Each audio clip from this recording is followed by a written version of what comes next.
آٹھواں مسئلہ ہمارے نوجوانوں کے ساتھ، آٹھویں پرابلم یہ ہے کہ یہ آج بیکار ہیں، ان کے پاس کوئی کام نہیں ہے۔ کتنے ہمارے نوجوان ہیں، ان سے پوچھو کیا کرتے ہو؟ کچھ نہیں کرتے۔ کتنی بڑی تعداد ایسے لوگوں کی ہے جن کا کام یہ ہے کہ کوئی کام نہیں ہے۔ مسلمان کبھی بیکار نہیں ہوتا۔ اور میں یہاں پر ایک بات اور کہنا چاہتا ہوں، دھندا کرو، بزنس کرو۔ بمبئی کو کہا جاتا ہے ہندوستان کی بزنس کیپٹل، ہندوستان کی تجارتی راجدھانی۔ بمبئی سے زیادہ کاروبار شاید ہی ہندوستان کے کسی شہر میں ہو، مگر اللہ نے حلال کے بے شمار راستے رکھے ہیں، حرام کی تو ایک چھوٹی سی لسٹ ہے۔ حرام لمیٹیڈ ہے اور حلال ان لمیٹیڈ ہے۔ حلال کام کرو، حلال کام کرو، بیکار نہ بنو میرے بھائیوں۔ ایسی کمپنیوں کے پیچھے مت پڑو جو تم کو یہ سکھاتی ہو کہ آؤ ہمیں چند پیسے دے دو، ہم تمہاری زندگی بھر کا ٹھیکہ لے لیں گے۔ یہ بیگاری اور یہ بیکاری کے راستے پہ نہ چلو، محنت کرو، اپنے قوت بازو پر کچھ کام کرو۔ اللہ کی اس مخلوق میں، اللہ کے بندوں میں سب سے اونچا مقام اللہ کے پیغمبروں کا ہے، اللہ کے نبیوں کا ہے، اور اللہ کے تمام نبیوں نے کام کیا ہے۔ ہمارے پیارے نبی نے بکریاں چرائی ہیں، داؤد علیہ السلام لوہے کا کام کرتے تھے۔ اسلام بیکاری کی تعلیم نہیں دیتا، اسلام مانگنے کی تعلیم نہیں دیتا، اسلام دینے کی تعلیم دیتا ہے۔ قرآن اٹھاؤ، قرآن بار بار کہتا ہے وَآتِ ذَا الْقُرْبَى حَقَّهُ، رشتہ دار کو اس کا حق دو، غریب کو اس کا حق دو، پڑوسی کو اس کا حق دو۔ دے گا کون؟ جو کمائے گا۔ اسلام کمانے کی تعلیم دیتا ہے، اسلام پیسہ کمانے کی تعلیم دیتا ہے۔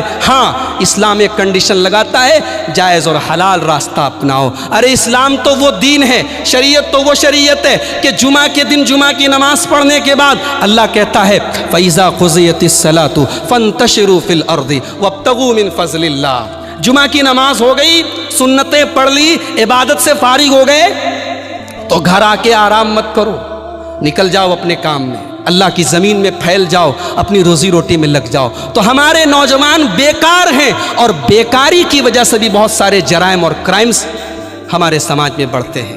ایک آخری چیز بیان کر کے بات ختم کروں گا کہ یہ جو تباہی آج ہمارے نوجوانوں کو گھیرے ہوئے ہے، اس کا علاج کیا ہے، اس کا حل کیا ہے؟ انگریزی میں ایک کہاوت ہے چیریٹی بگنس ایٹ ہوم، خیرات کی شروعات، نیکی کی شروعات گھر سے ہوتی ہے۔ ہم میں سے ہر شخص اپنی اور اپنے گھر والوں کی فکر کرے، اپنی اور اپنے بھائی کی فکر کرے، اپنی اور اپنے بچے کی فکر کرے۔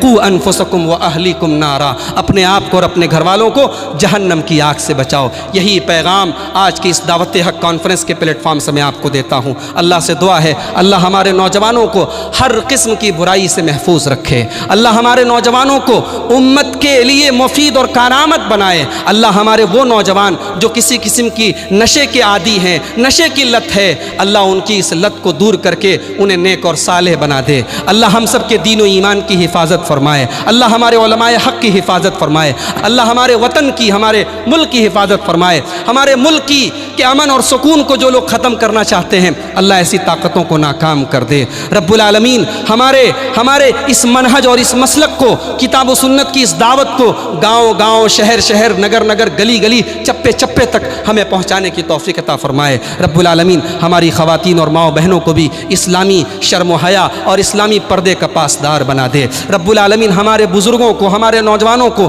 سب کو نیک عمل کی اور حسن عمل کی توفیق عطا فرمائے۔ جب تک دنیا میں زندہ رہیں، اسلام پر زندہ رہیں اور خاتمہ ایمان پر ہو۔ آمین۔